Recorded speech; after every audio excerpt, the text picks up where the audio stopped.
جب غلامی ذہن میں بیٹھ جائے تو اپنی طاقت کا اندازہ نہیں رہتا۔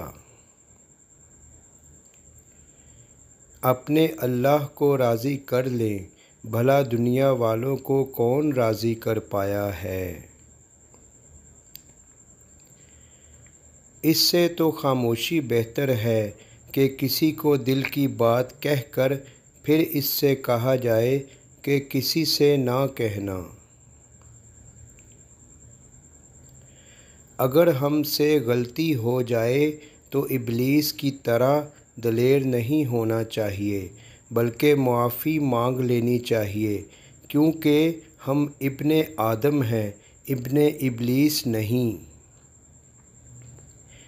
بلڈ پریشر کے ڈر سے تم نے نمک کھانا چھوڑ دیا، شوگر کے ڈر سے تم نے میٹھا چھوڑ دیا، لیکن اللہ کے ڈر سے تم نے حرام کھانا نہیں چھوڑا۔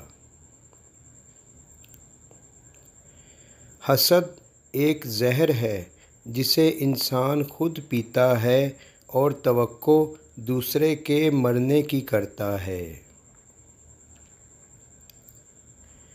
جب اپنی اہمیت زبان سے بتانی پڑ جائے تو سمجھ لیں کہ اب آپ کی کوئی اہمیت نہیں رہی۔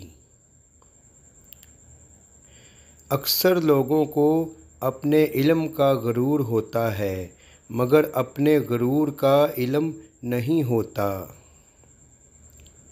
وہ شخص بہت خوش قسمت ہے جس کی سانسیں اگر رک بھی جائیں لیکن پھر بھی اس کی نیکیاں نہ رکیں۔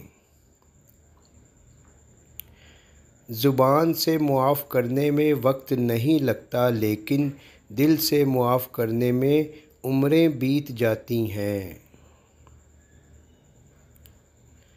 مرنے کے بعد جتنی زمین بادشاہ کے پاس ہوگی اتنی ہی زمین فقیر کے پاس بھی ہوگی۔ جب آپ سے کوئی مدد مانگے تو یہ سوچ لیں کہ اس نے آپ سے پہلے اپنے رب سے مدد مانگی تھی اور رب نے اسے آپ کا پتہ دے دیا۔